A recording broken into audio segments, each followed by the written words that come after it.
Entonces vamos a repasar el uso de la tabla de contingencia de 2×2. Hay más tablas de contingencia con más casillas, con más celdas, pero no son objetivo de este curso.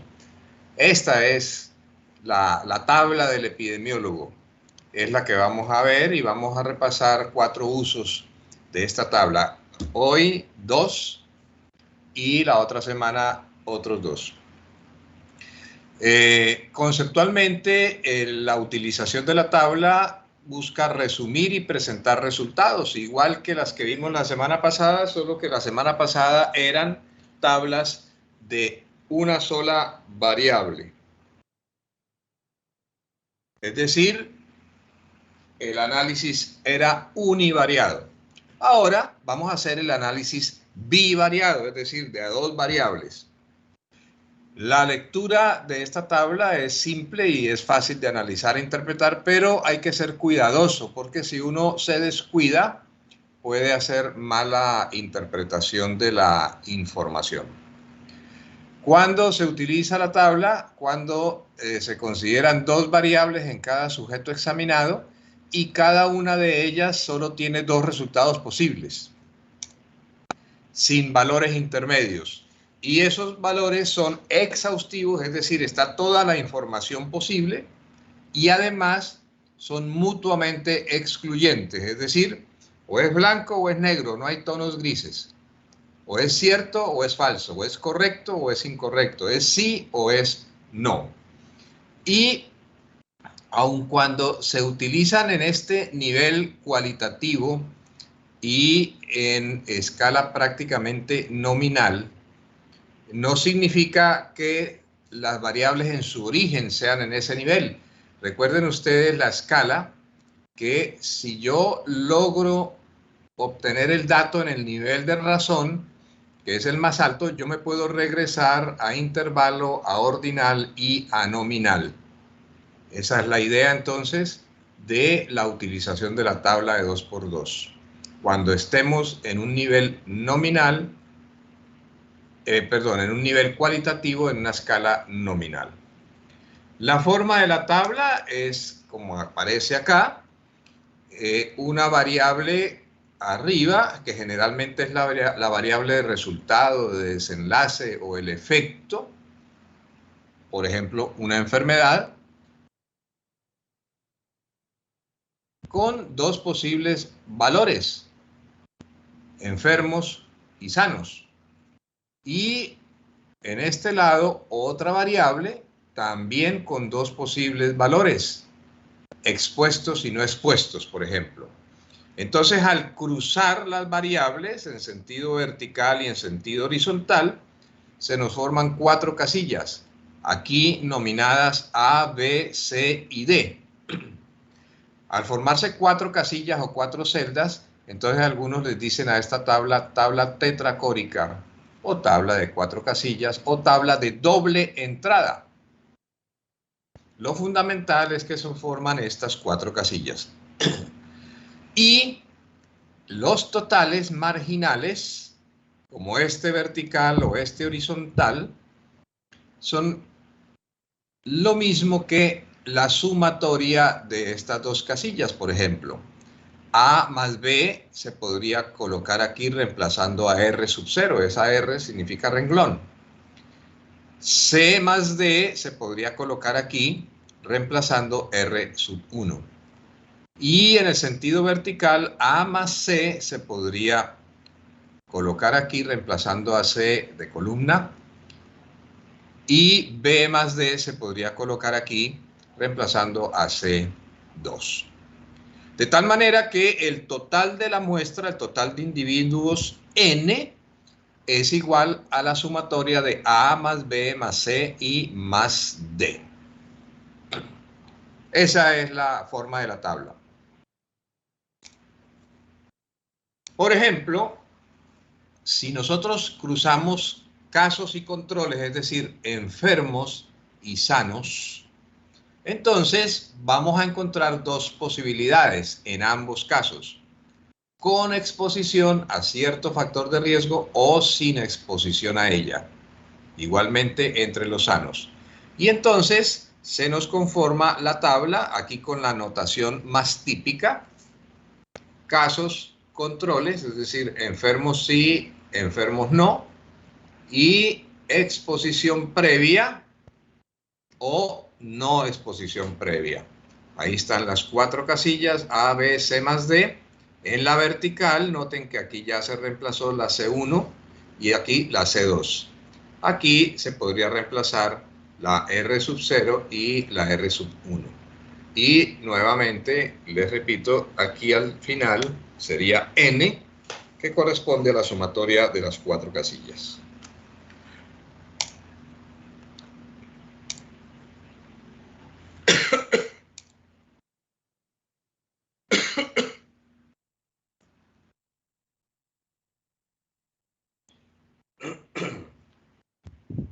Tres tipos de probabilidades se pueden calcular con la tabla de 2×2. Las probabilidades marginales, cuando se utilizan los totales marginales con respecto a n, es decir, con respecto al gran total.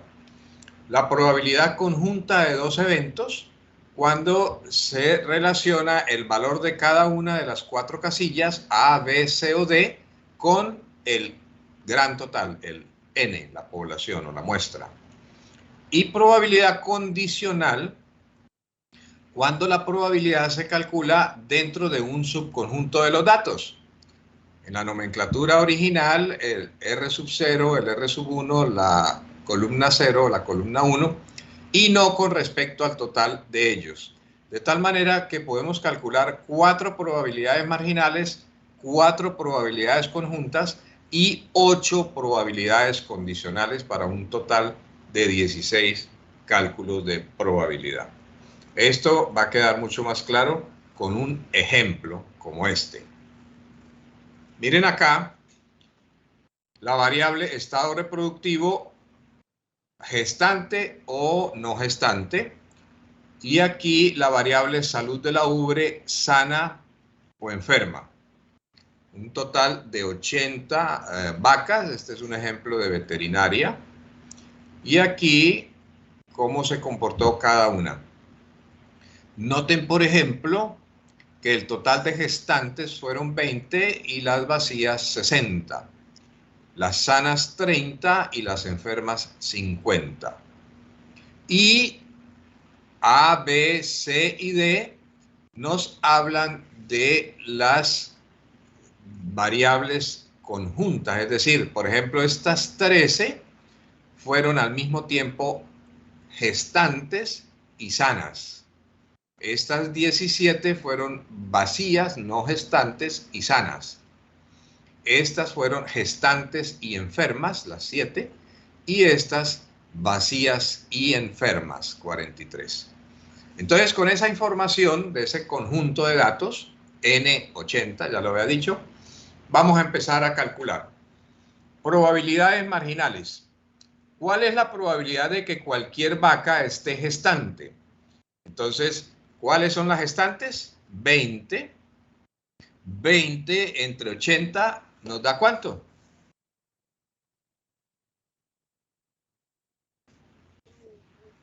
¿Cuánto?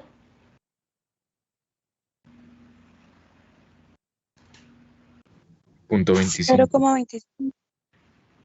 Si lo multiplican por 100 sería el 25%, ¿no? O sea, una de cada 4 vacas estaba gestante. Muy bien. La siguiente probabilidad sería, ¿cuál es la probabilidad de que cualquier vaca no esté gestante? ¿Cuáles son entonces? Del 75. Correcto. ¿Cuál es la probabilidad de que alguna de las vacas esté sana? Entonces aquí tenemos las sanas y las relacionamos con el total. ¿Cuánto nos dio?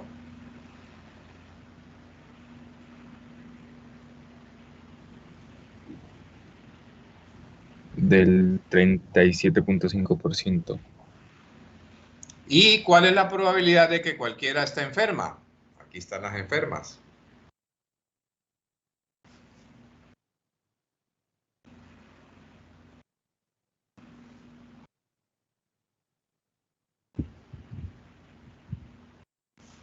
62.5. Bueno, está claro entonces cómo se calculan las probabilidades marginales. Veamos ahora probabilidades conjuntas. Recuerden que las conjuntas se denominan así porque deben cumplir con dos condiciones. Por ejemplo, ¿cuál es la probabilidad de que una vaca esté gestante y sana? Entonces miramos acá, gestantes y sanas son 13. 13 entre el total, ¿cuánto nos da? 16,25%. Muy bien. ¿Cuál es la probabilidad de que alguna de las vacas esté sana y vacía? Es decir, no gestante.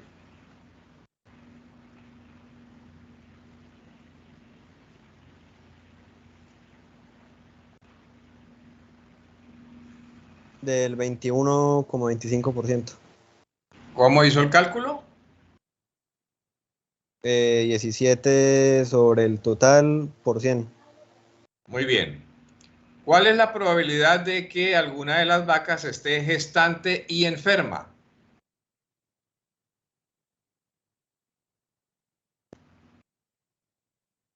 $8,75%.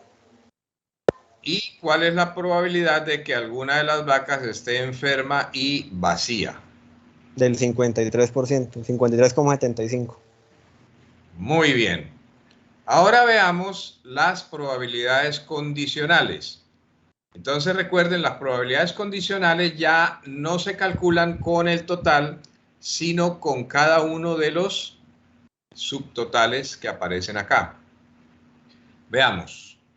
Probabilidad de que haya alguna vaca no gestante entre las enfermas. Entonces miramos, las enfermas son 50 y que no esté gestante, entonces serían 43. 43 entre 50. ¿Cuánto nos da? 86%. Muy bien. ¿Cuál es la probabilidad de que alguna vaca esté gestante entre las sanas?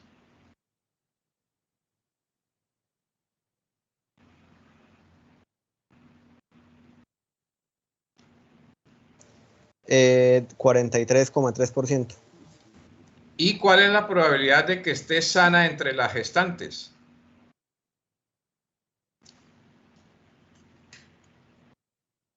¿No es la misma pregunta? Ah, eso les dije al comienzo. Hay que estar pendiente, no distraerse. Repito la primera. ¿Cuál es la probabilidad de que esté gestante entre las sanas? Sería 13 sobre 30, ¿cierto?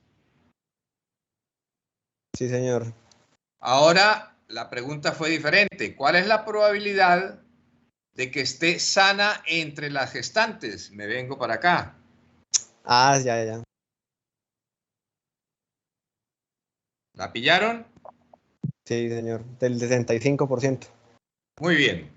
Ahora, ¿cuál es la probabilidad de que esté gestante entre las enfermas?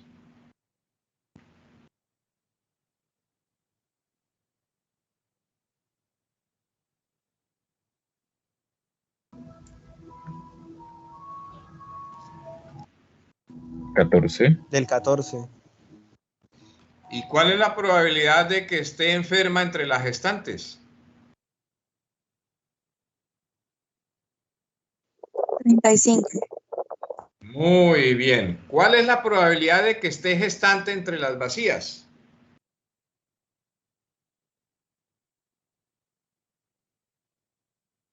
Ninguna. Profe, no es independiente. Correcto, debe ser excluyente. Estaba viendo a ver cómo estaban de atención. Muy bien. ¿Queda claro entonces cómo se calculan las probabilidades? Sí, señor. Entonces ahora construyan una tabla de 2×2 con esta información. Hay 100 marranas, 40 de raza landrace, 60 Yorkshire. Se investigó a cada una para averiguar si había parido en los últimos 6 meses y se encontró lo siguiente. 35 landrace y 44 Yorkshire lo hicieron. Las demás no lo hicieron en ese periodo. Cuando esté construida la tabla, entonces calculen estas probabilidades.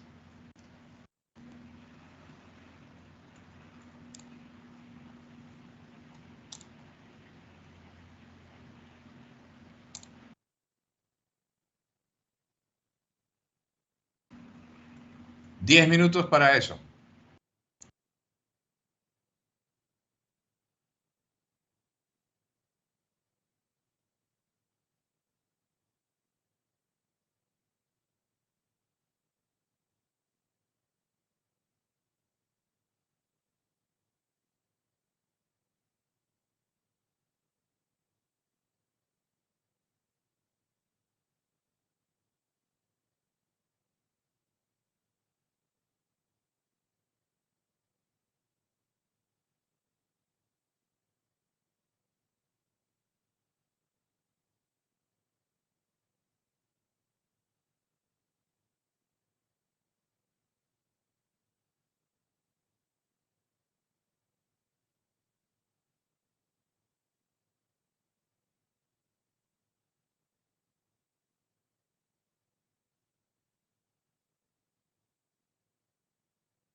Profe, creo que ya.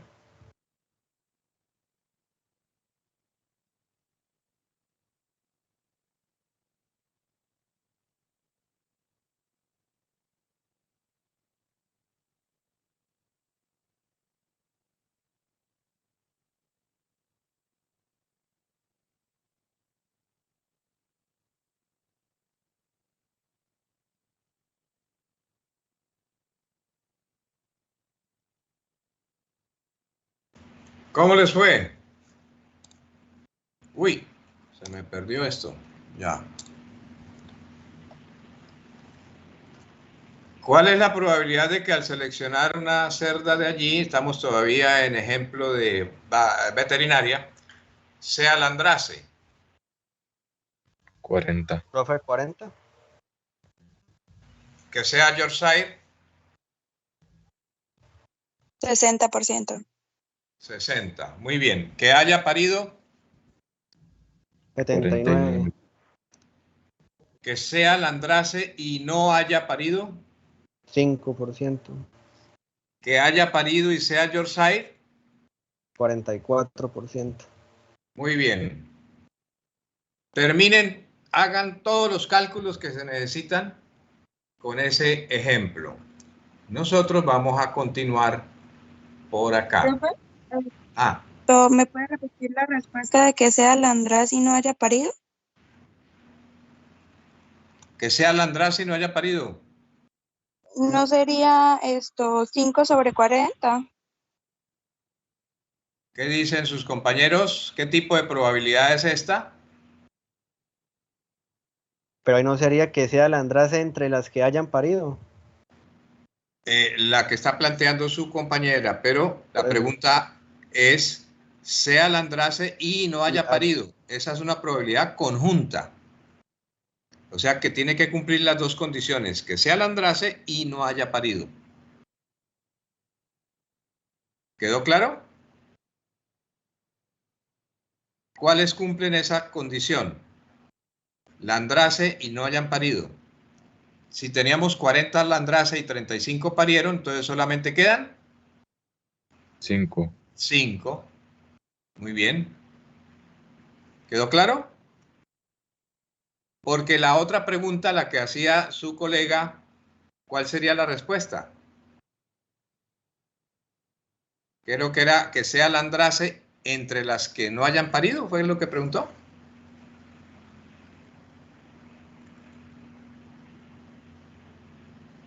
¿Aló? Ahí sería del 23%. Pues 23.8. O sea que era 5 entre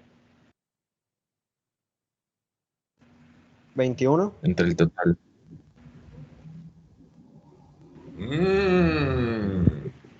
Profe, 5 entre ¿Cuál? las que no haya, las que hayan parido. correcto. ¿Cuántos fueron las que no parieron? 21. Entonces 5 entre 21. ¿cuánto 21. da? Ya le digo. 0.20. 23%. 23.8. Ustedes tienen los números, ustedes tienen la tabla.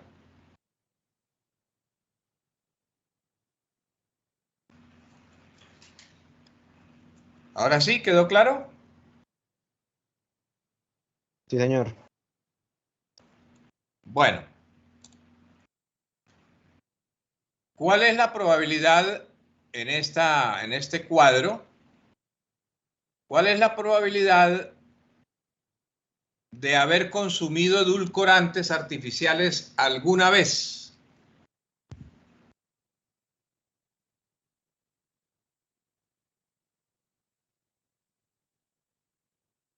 Disculpe, profe, ¿qué preguntó? ¿Cuál es la probabilidad de haber consumido edulcorantes artificiales alguna vez en este cuadro?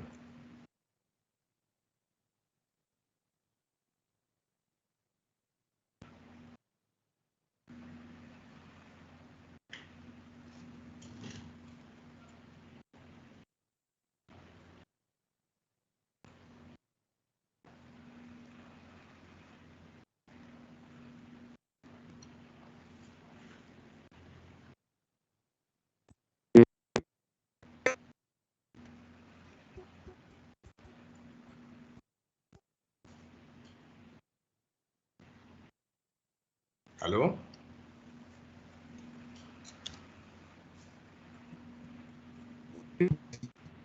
Del 64%. ¿Cómo hizo el cálculo?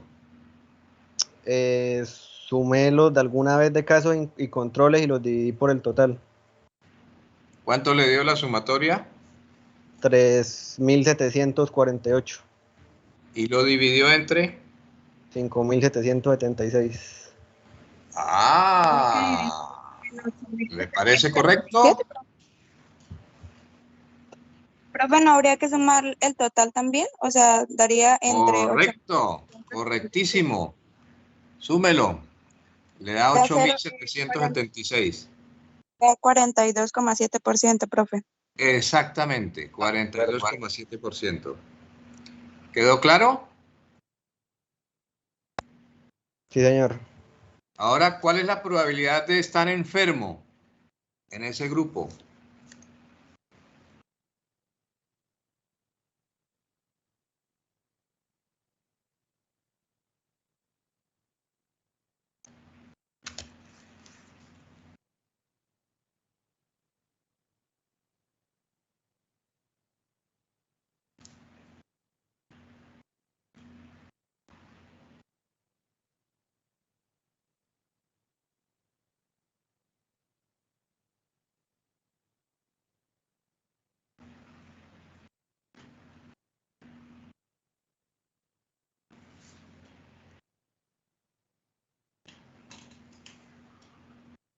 ¿Qué les dio?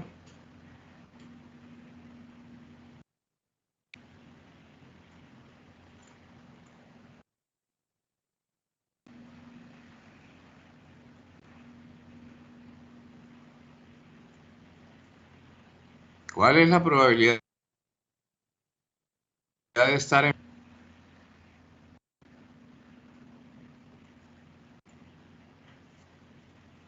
Profe, sería 14,7%. No, ¿cómo hizo el cálculo? Em, los ¿Cómo? No le entiendo. ¿Cuáles son los enfermos? 34%, profe. Ah, 34, listo. Son 3.000 enfermos entre el total, ¿no? Que sería 8.776. Eso da 34%. ¿Listo? Ahora, ¿cuál es la probabilidad de estar enfermo entre los que alguna vez consumieron edulcorantes artificiales?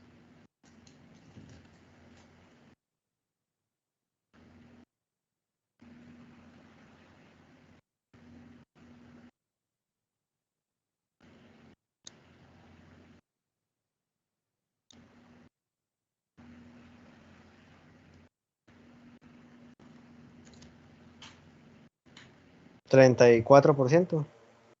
Muy bien. Listo. Con este también hagan todos los cálculos pertinentes de probabilidad.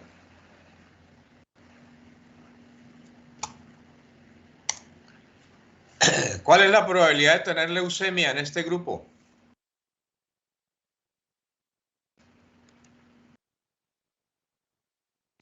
$33%. 33.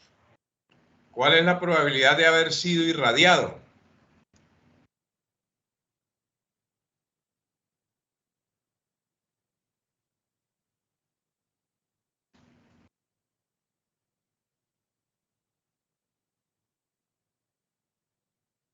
¿25?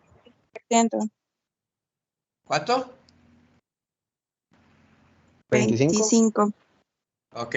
¿Cuál es la probabilidad de tener leucemia entre los que fueron irradiados?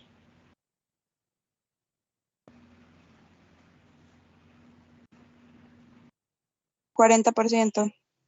Muy bien. ¿Cuál es la probabilidad de tener malformación congénita en este grupo?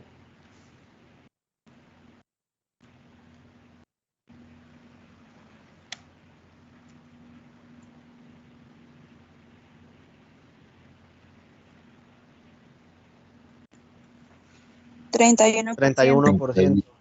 ¿Cuál es la probabilidad de consumir tabaco en ese grupo, de haber consumido?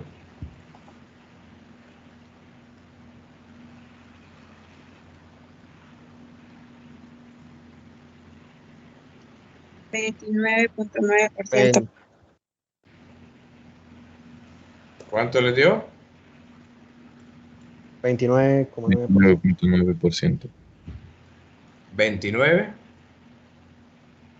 ¿Cómo hicieron el cálculo? 1.231 sobre el total. ¿Cuál es la probabilidad? Correcto. ¿Cuál es la probabilidad de tener malformaciones congénitas entre los que consumieron tabaco? Si es que vos querías destacar de 31%. Muy bien. Muy bien.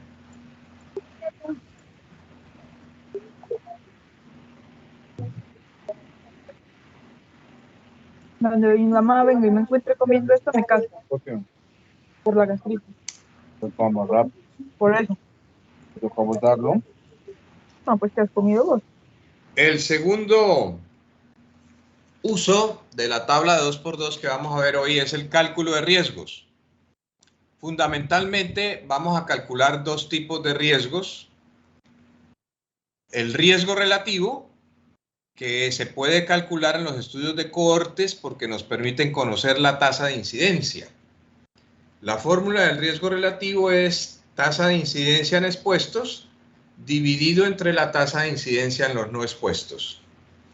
¿Y cómo se calcula eso en la tabla? Pues la incidencia en expuestos es A sobre A más B y la incidencia en no expuestos es C sobre C más D.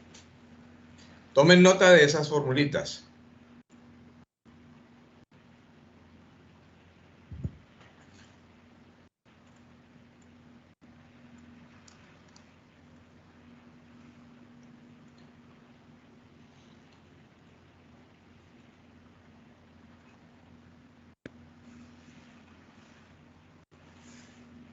Cuando usamos la tabla no en un estudio de cohortes, sino en un estudio de casos y controles, no podemos calcular la tasa de incidencia, entonces tenemos que calcular el OR, odds ratio, y la fórmula del OR es A por D dividido entre B por C.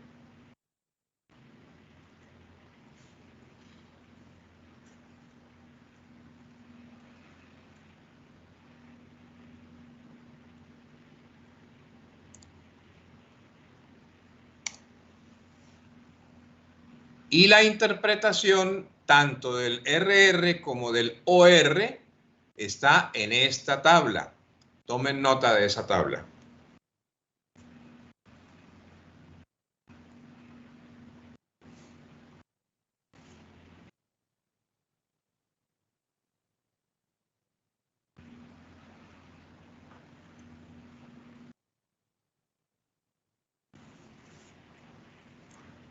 ¿Ya tomaron nota? Noten que cuando el valor es de 1, la unidad, o como está aquí en este pequeño intervalo de 0,9 a 1,1, significa que no hay efecto, es decir, que el riesgo es igual al de la población general. Pero a medida que se aleja de 1 hacia el infinito, aumenta el riesgo. Y a medida que se aleja de 1 hacia 0, entonces en vez de riesgo se considera que hay beneficio o protección. Esos conceptos son importantes. Recuerden ustedes la gráfica del metaanálisis o de la revisión sistemática que les mostré la vez pasada, porque eso lo van a tener que utilizar bastante en clínica, como les decía en esa ocasión. Algunas personas, como estos, Schombach y compañeros, le dan como una categorización más detallada a la fuerza de asociación o al significado del valor tanto del RR como del OR, o en este caso razón de disparidades, que es un sinónimo. Y entonces un ORR o R de 1,1 a 1,3, fuerza de asociación débil. Este concepto de fuerza de asociación lo vamos a revisar en la teoría de la causalidad, es uno de los más importantes criterios para la causa. De 1,4 a 1,7 leve, de 1,8 a 2,9 moderado, de 3 a 7,9 fuerte, de 8 a 15,9 muy fuerte, de 16 a 39 dramático y más de 40 abrumador. Entonces tengan eso a la mano porque vamos a regresar a las tablas de atrás para calcular los OR principalmente.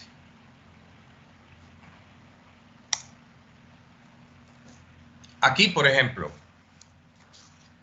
estamos en un estudio de casos y controles. Calculen el OR. A ver la fuerza de asociación.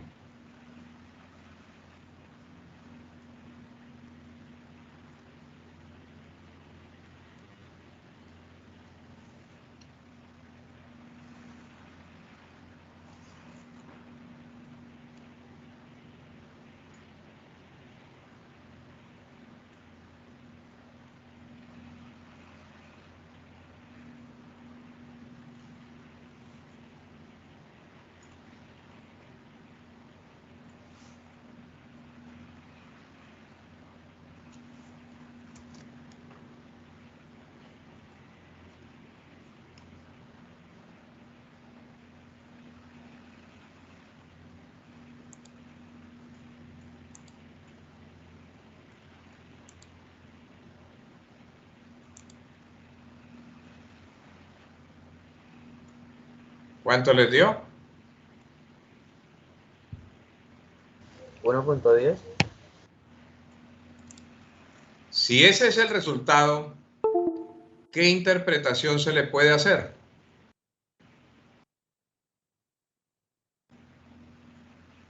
Sin efecto.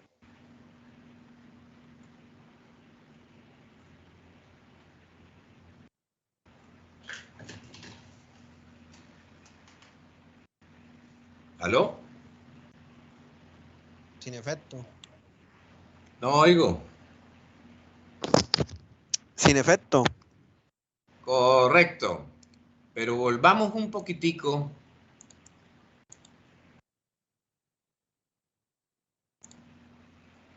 acá. ¿Cuáles edulcorantes artificiales conocen ustedes o saben ustedes?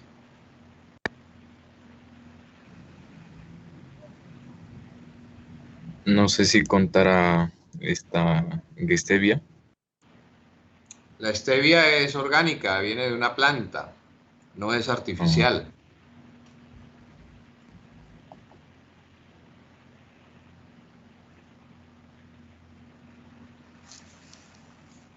Revisen por ahí aspartame, por ejemplo, o sacarina.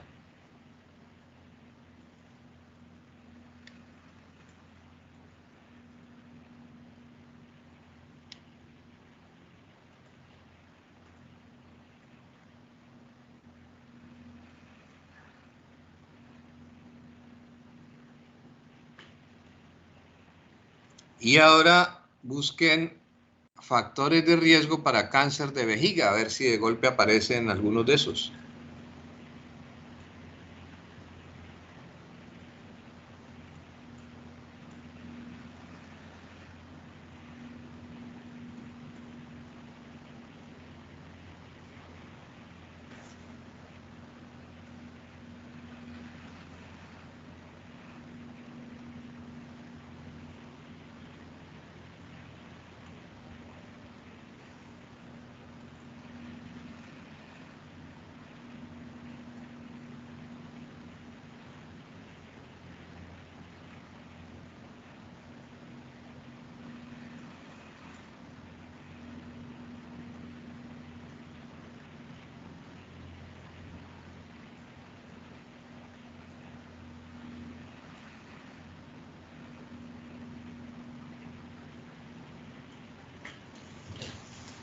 ¿Aló? ¿Encontraron algo?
¿Qué encontraron?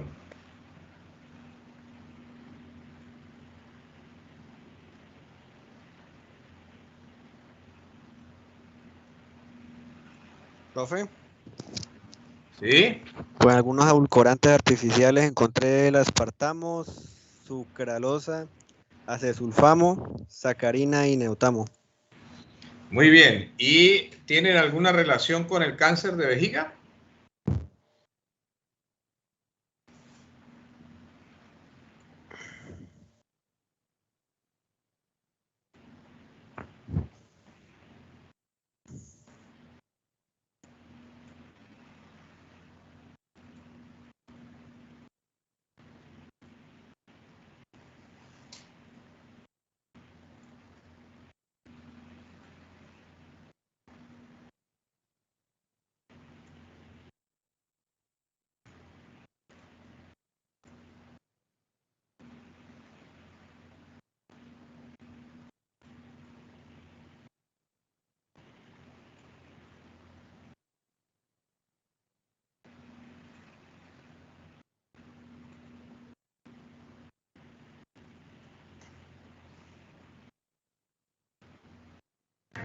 Profe, Sí. lo que yo encontré son solamente estudios realizados en ratas en relación con la sacarina, pero pues a nivel de los humanos pues no se demostró que ocasionaba cáncer de vejiga. Bueno, este es uno de los artículos que se publicó en la revista Lancet en 1980. En esa época parece que encontraron algunas asociaciones, no en este caso, como es claro ahora, probablemente por muestras muy pequeñas o por algunos errores metodológicos. Parece que ese tema ya se ha descartado, pero sí se han encontrado relación entre edulcorantes artificiales y otro tipo de problemas cardiovasculares y demás. Muy bien. Faltaría todavía verificar si los resultados son o no son estadísticamente significativos, que sería un tercer uso de la tabla de 2×2 a través de las pruebas de hipótesis, específicamente calculando un tipo de prueba que se suele utilizar aquí, que es el chi cuadrado. Eso lo veremos la otra semana. Por ahora, calculemos el OR en esta tabla.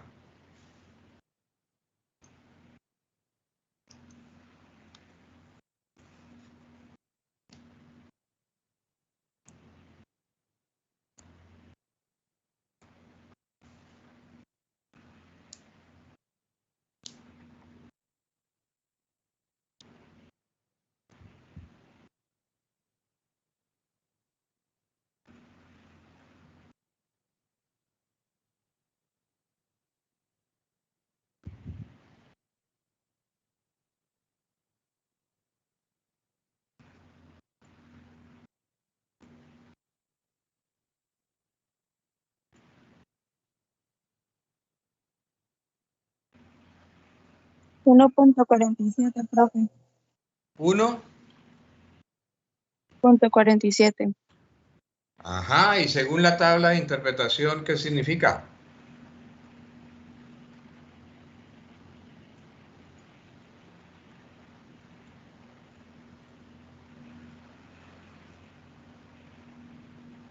Insignificante. Bueno, muy bien. Y ahora aquí, ¿cuál sería el OR?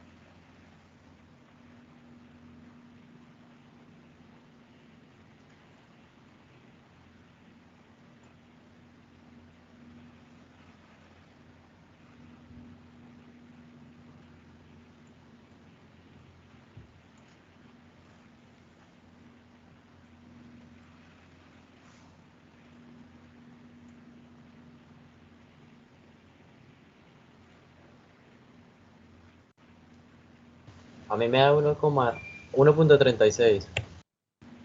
¿Y eso qué significa? Lo mismo, riesgo insignificante.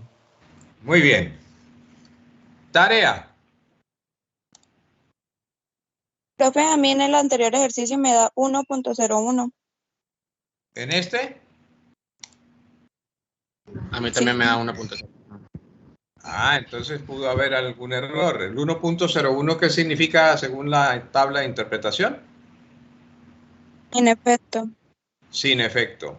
Parece ser que el consumo de tabaco, la nicotina y demás, no genera malformaciones congénitas.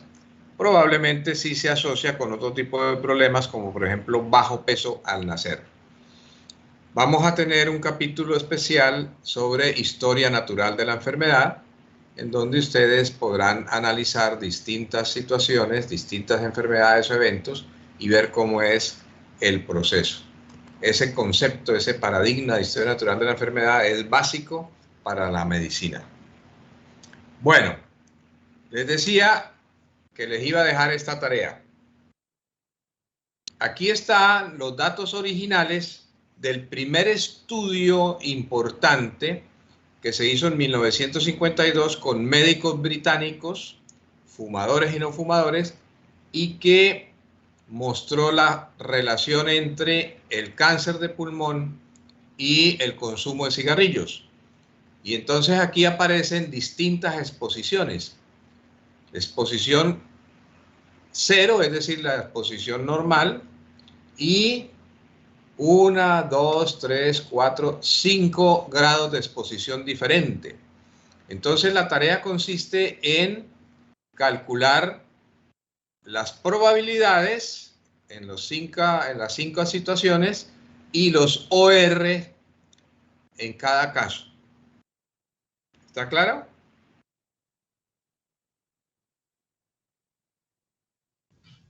Sí, profe. Y eso me lo mandan antes de la próxima clase al correo. ¿Ya consiguieron el librito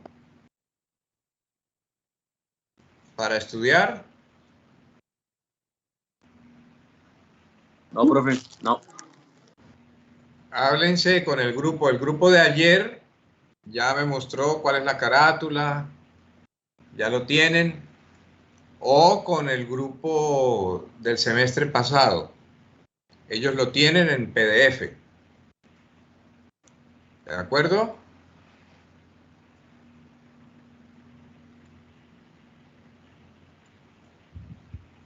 Bueno, buenas noches. Que pasen buena noche. Igualmente, profe. Gracias, Hasta luego. profe. Hasta luego. Adiós. Muchas gracias, profe. Igualmente. Hasta luego, profesor.